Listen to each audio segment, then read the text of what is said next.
Hi, I'm Jim. I'm a narcissist. I have narcissistic personality disorder. Been diagnosed by a therapist.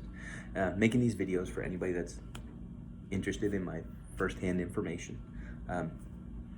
So I'm not a licensed professional counselor, therapist, psychologist, psychiatrist. I'm just diagnosed with this and I've lived my life. So if you think you have this disorder and you're trying to get a little bit more information about it, this is my firsthand experience. If you've been diagnosed and only 1.2% of the population has this, and people that do have it, this isn't something you run around sharing with everybody. It's not like telling somebody you have ADD, right? So a lot of people don't disclose. So maybe you don't really know where to go, or feel, maybe you feel alone and you're like the only one that you know that has this, right? So, maybe listening, to some of my experiences will make you feel like you're not the only one. Maybe you know somebody, or there's somebody you care about that you think has this disorder. You're just looking for more information. Maybe you're a victim. If you are, I'm sorry. I'm sorry to every victim I've ever hurt in any way, shape, or form. And if you are a victim and you've never gotten an apology, I'd like to apologize on their behalf. You didn't deserve that. You didn't deserve to be treated like that. You didn't deserve them to do the things that they did, and you definitely deserved an apology. This disorder does a lot of bad, and I have to own that I have this disorder, but I am still in control. So I can't say my disorder made me do anything. I hurt those people. I emotionally have abused a lot of people in my life. And for those of you that are victims and that have been emotionally and physically abused, I'm sorry. So, what I kind of want to talk about today, a couple of things. First one's been eating at me a little bit today. It's eating at my soul. I don't think I know who I am.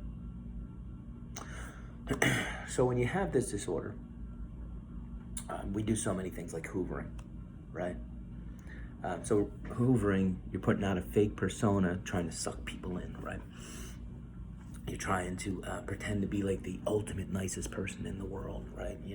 To suck people in, to just emotionally abuse them. But that's manipulation. That's a fake persona. That's not you. That's not you. Is it? Is that me? So when I'm hoovering and I'm doing just amazing, awesome things, and I'm like, I look like I'm the nicest person in the world. That's not me, is it? I mean, that's my manipulation. That's my fake persona that my narcissistic personality disorder is convincing me to use as a tool to hoover people in. I shared before, and I'll share again. It really kind of hit hard. My ex told me that once her mom's boyfriend, we were in a room, and he was walking by, and and I was talking to her, and he heard my voice. And later, he told her that he was scared because he thought she was in the room with someone else, because he had never heard my real voice before. Because when I'm hoovering, I don't use my real voice. I use a fake voice, trying to present myself in a completely different light. Like, that's pretty wild. Like people with multiple personality disorders, you've seen the movies or heard about it. They can have different handwriting and completely different voices and all kinds of stuff. That's close to that, right? Like, completely different, to the point where this dude didn't recognize my voice. So who am I? Like, in the soul, in the core. When you rip away the other stuff, who's in there? What is that? I took, at one of my old jobs, I was in a leadership course that was set up through the employer, and you take one of those personality things, tells you what style you are. And I right in the middle. And of course, you know, the head of it, the leader, when she was processing mine with me, you know, talked about the positives. Oh, look, it's kind of like you're a chameleon, so you can just fit into any of these different techniques or groups, and that's really so beneficial. But I'm looking back now that I've been diagnosed. No, that's not a good thing. That means I don't have anything at the center, do I? I mean, that center doesn't have anything. It just needs a persona to be built and made. I don't know that this is a symptom of the disorder, but it's something I'm having a really hard time with. And if anybody else out there is experiencing anything like this, I mean, I hope this helps, right? Because I gotta tell you, it's scary thinking I don't have anything in the middle, that I don't have a person, that I'm really, that maybe it's all fake. Maybe nothing's real.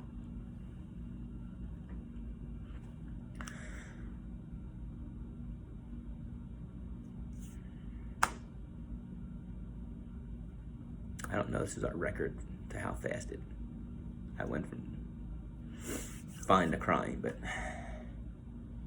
I'm gonna spend a lot more of that conversation with the therapist. That's gonna be a lot of stuff for him, and that's just that's, again, if maybe you've been diagnosed or you think you have this disorder and you can kind of relate. I mean, you know, that's why I put the emotions out on the sleeve, right? That's this isn't something I'm proud to do. These aren't things I'm proud to say. I mean, you know, but if they can help in some way, that's yeah. So that's something I'm really having a hard time dealing with.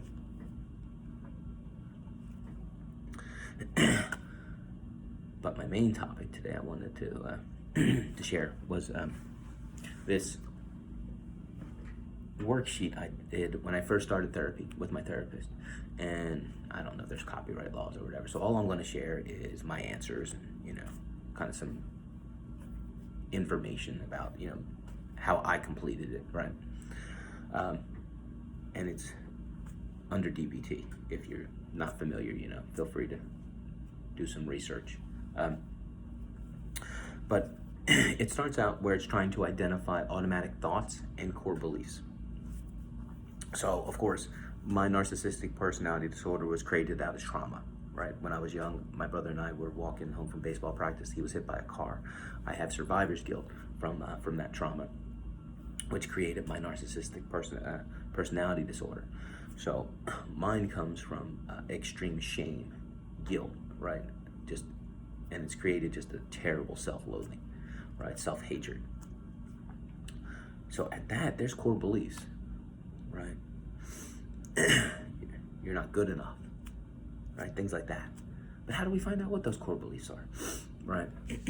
So, of course, one of the things I, you know, completed this worksheet, you know, working with my therapist, right? And these automatic thoughts, they usually have a common theme as well, right? So, first we got to identify, you know, what are your core beliefs? And this is not in a good way. This is my negative core beliefs. And when we do that, how do we combat them, right?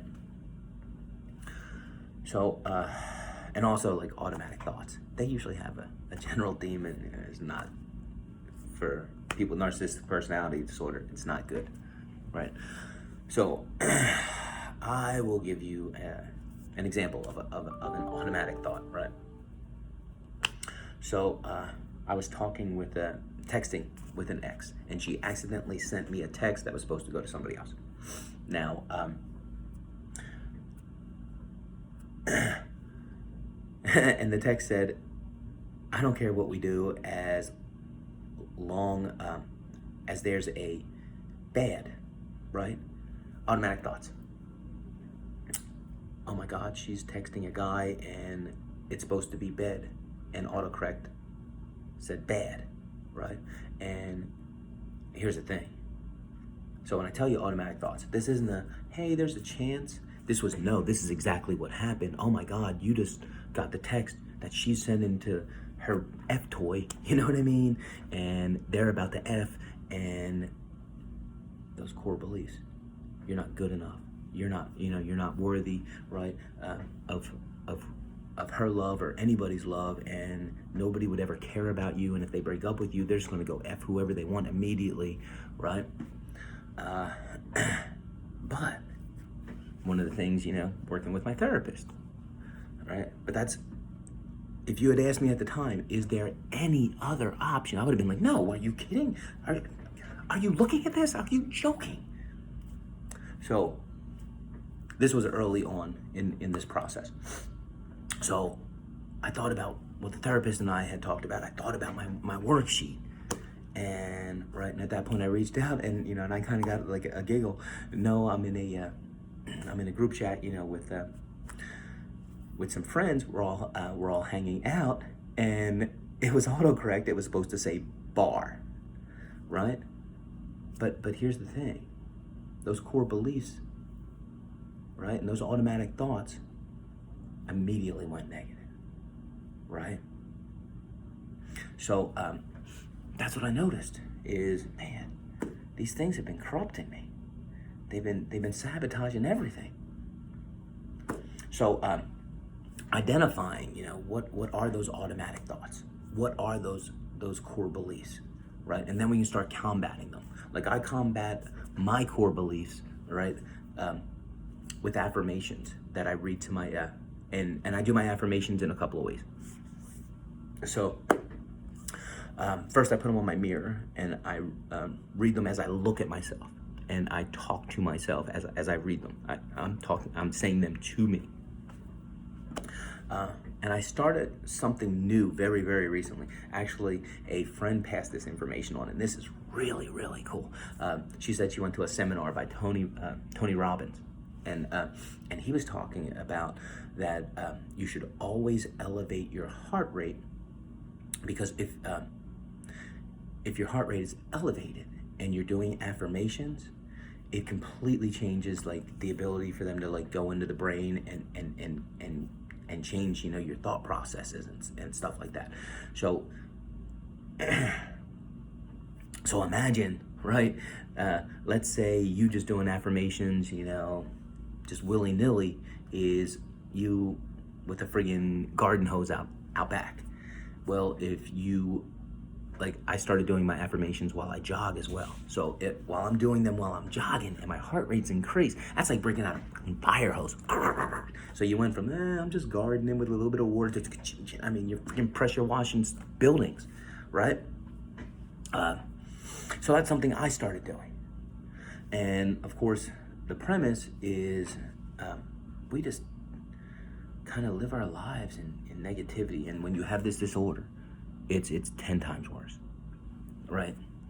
So we aren't only living a normal life of negativity, and that's our society, right? Very common that we make passive aggressive jokes about ourselves all the time, right? Hey, how's your day going? Oh, I'd be doing so much better if I didn't have bad knees, or you know what I mean? And oh, somebody tries to give you a compliment. Oh, you look really good today. Thanks, but I put on 10 pounds, right? But it's a very negative society, world, whatever, right? But when you have this disorder, it's worse, because now you got to add in things that people say and do that aren't even negative, that we're automatic thoughts, core beliefs. We're turning them negative without anybody knowing. But that up in there knows, right? And of course, they kind of say 2 positives to cancel a negative, right? So 1 positive, 1 negative is just 0. You need 2 positives to cancel a negative and turn the thought process positive, right? So, Jim, you're dumb, right? I'd have to say twice, Jim, you're not dumb. Jim, you're not dumb. So now my brain believes, Jim, you're not dumb, right? With that being said, if you just start to factor in all the times, there's these negative comments or beliefs, or things like that. But if you're if you have narcissistic personality disorder, it's 1,000 times worse, right? So you're dealing with what a normal person in society would deal with, and then you're dealing with the disorder that's adding boatloads on top of that, right?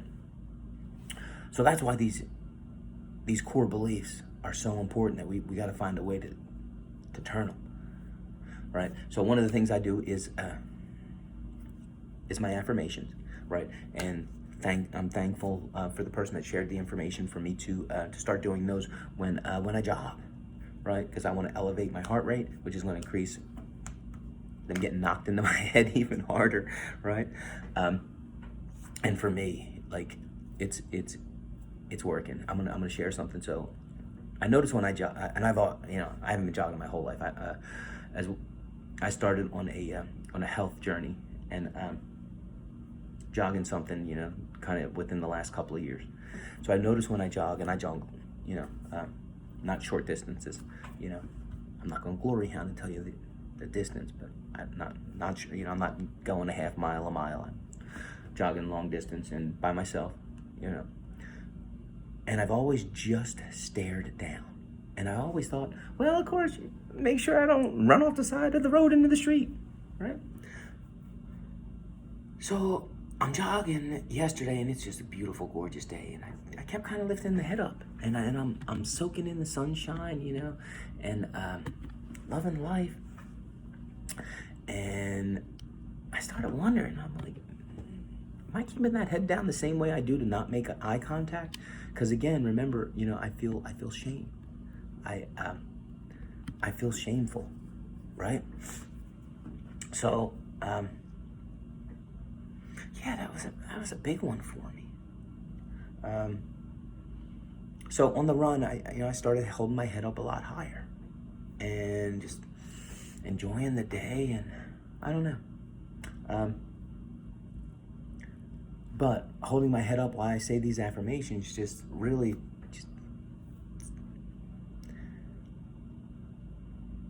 it's tough to imagine that I'm telling myself how, that I'm good and I'm worthy as my head's down, because I'm too ashamed, to keep it up. So so on my jogs, I'm now keeping my head up. Another thing I'm gonna go over with my therapist. Like I said, this just happened yesterday, and I haven't seen him since. And I'm gonna have to kind of get his take on that. Well, maybe I need to get a running instructor, find out from them. Maybe they can talk to the therapist, get the two of them working together. Who knows? All right, so I'm gonna go over some. So some of the negative automatic thoughts that I have. Rules are not made for me, right? That's an automatic thought that really eats at me, right? As soon as I see a rule, I automatically try to think of ways to break it. I don't fit in with others, right? I'm different, right? Other people aren't like me. Other people don't deal with the things that I deal with. Everyone is always judging me. Oh man, that's a big one for me. Yeah. I need to be the center of attention. Oh dear Lord, yeah. And I've tried to, the automatic thoughts definitely want me the center of attention. I must please others. That hoovering, oh yeah. No one understands. Oh dear Lord, man. I'm glad I pay somebody to listen, because I promise you, I don't talk to anybody as far as friends and family go, for the most part. At one point or another, they'll do something or say something or not respond in a way that I want, and I just decide I'm never gonna share with them again. So that's a really, really big one. I'm alone inside. It's feel really. I have a very intense sense of isolation and aloneness. Definitely. They are looking at me. Remember, I don't make eye contact, right? And if you've watched the other videos, the people when I'm jogging and stuff, that I don't even know if they were talking about me, right? So that's that's definitely me. I'm stupid. So these are some of my automatic thoughts I've been able to identify with, right? Going through this this worksheet,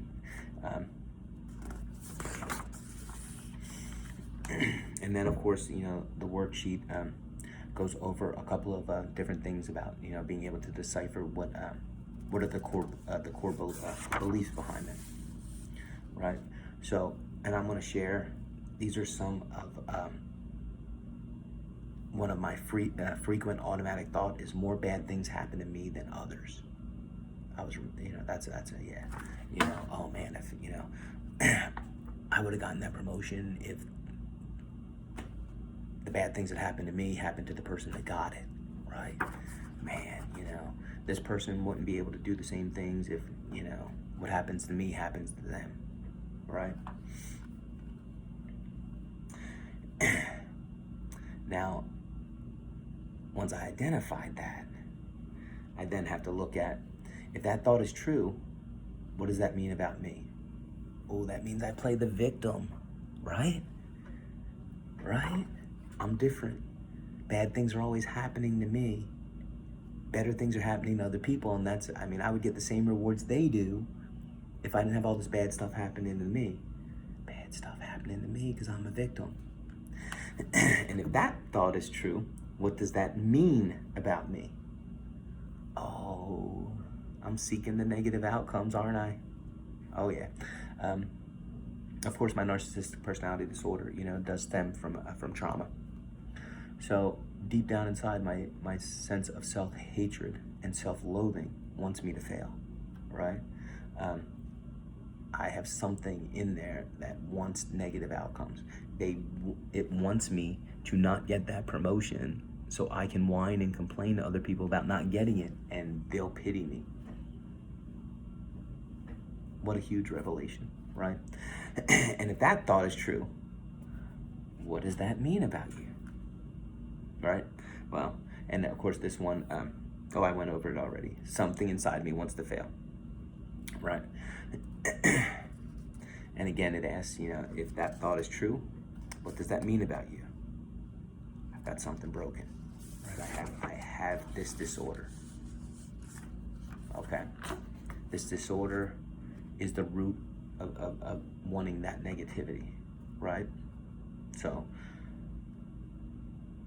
that's what I was able to decipher, you know, going through this worksheet. Now, really important, right? I need to acknowledge things like I'm human, I'm not perfect, and there is something wrong with me, right? And like we talk about, I'm on an emotional wellness journey, you know, trying to make my future better than my past. Part of that is acknowledging that I have this disorder, right? Acknowledging that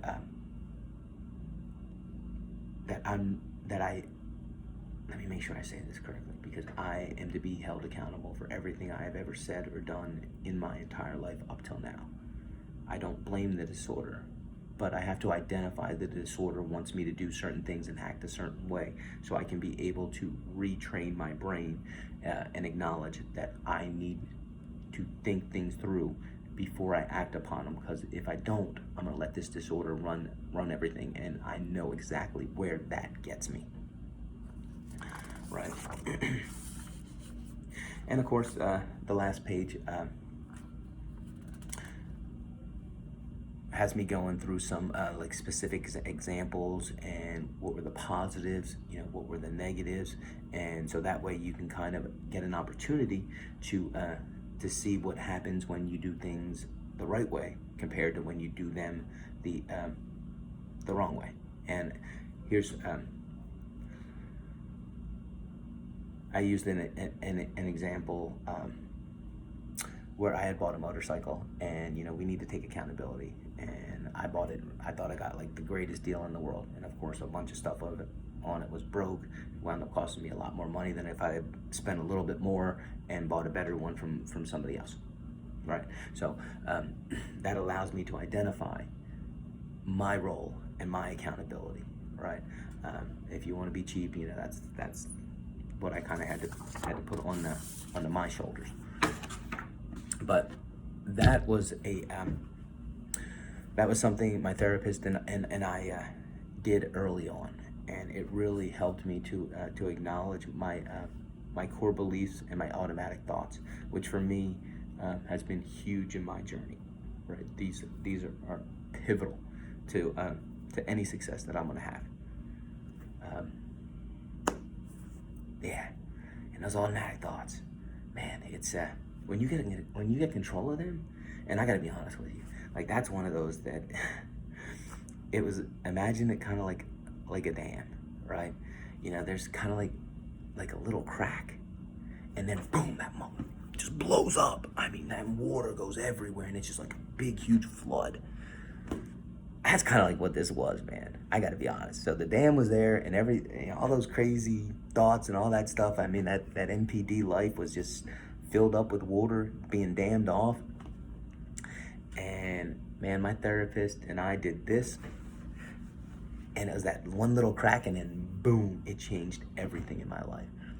And the crazy thing is, every time I come across another obstacle where I think I may have the wrong kind of automatic thought, man, I just think back to the successes, and I incorporate that, right?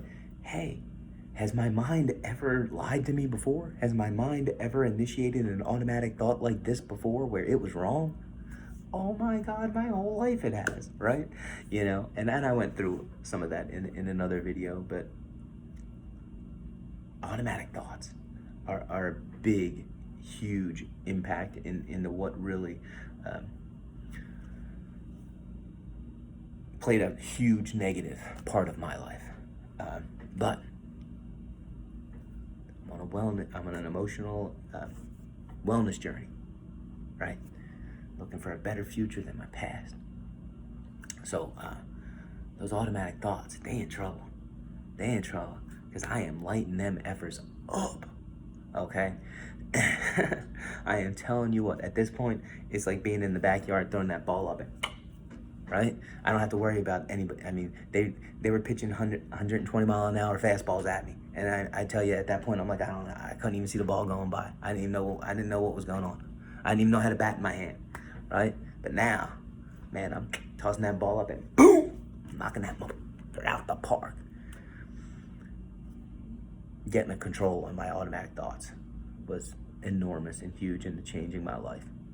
And I mean, you know, this, if I had to ultimately put like a ranking system, first it's gonna be acknowledging. You know, first you got to acknowledge and, you know, that you have this disorder. Second, you got to want to change, right? Those are top two. I mean, it's, you know, so for me, acknowledging that I had this disorder is number one, right? Accepting that I want a better future than my past is number two. But these automatic thoughts, man, this is three. This is three, as far as impact on my wellness journey going in the direction I wanted to. This is three, as far as what's the most important thing to get that wellness journey going for me. This is these automatic thoughts and working on those core beliefs, man. That's it. And I say it every time. And for the love of whatever you believe in, you know what I mean, spiritual or not, please get a therapist. Don't go at this alone. Please get a therapist. Please get a therapist. Work with a therapist, right? And find the right one for you. Okay? And allow them to do their thing. And if they're bad, get another one, right? There's no situation in the world where you only have to go to one therapist and that's it. That's just not how this works in this country, right? This is, I don't like the produce they got at Publix. I go to Kroger. And I don't like their produce. I go to Nam De Moon. I go to Piggly Wiggly. Come on. You got grocery stores everywhere. There's therapists up and down, right? And maybe you got to go virtual for a while until you find the right one you can go in person, right? And if you don't like in person, maybe you only go virtual. Maybe you don't like virtual, maybe you go in person. You ain't got excuses. Don't make excuses. Find the right one. Piggly Wiggly. Find your Piggly Wiggly counselor, right? The one that works for you, the one that has the produce that you like every time you go, right? Like I said, you know, you pick a counselor, you know, interview them, you know? You paying them. You know? Here's the thing. I mean, I know I pay them a copay, but I pay for my health insurance, and my health insurance pays some money too. I mean, I'm still, like, no matter what, I mean, I'm the customer, you know? And I know I did a whole thing about therapists, but I'll hit it again. Interview that dude or chick or whatever you want to call him. You don't. And I apologize if I'm being derogatory. Interview them. Get yourself a list of like 20 questions. Be like, look, before we talk about anything else, I got some questions for you. I want to know that before we enter into anything, the answers to these. Bam, hit them before you even do a session, right? Interview that person. You do one session and you don't feel that connection, look elsewhere. And don't be afraid. Hey, I've been diagnosed NPD, or I think I have NPD. What would your wellness plan for me be, right? What would your goals be for me and our therapy, right? Don't just go there and let them do whatever they want. That's not gonna be helpful to you. With that being said, understand you got narcissistic personality disorder. Don't control everything, and don't believe you know more than the therapist does. When it comes time for that therapist to do their thing, man, you gotta let those reins go. That's what they do. You know, so you can't put yourself in a situation where, hey, I never took a class about any of this. I've never seen anybody, you know, in a counseling style where you're the counselor and I know more than this person and I'm gonna go heal myself. Don't do that. Don't do that. That's what this disorder wants you to do. Don't do that. Don't sit there and be like, yeah, they're not doing this right. They should have me doing this, and they should have. Don't do that. Don't do that. Automatic negative thoughts, wrong negative thoughts. When you pick that right counselor, you put your faith in them, right? And here's the thing, that's tough. I get it. But you gotta work on, hey, is this disorder convincing me to do something wrong? Or is this therapist not the right person for me? I mean, that's a tough question. I get it. But it's important to get a therapist. You can't do this alone.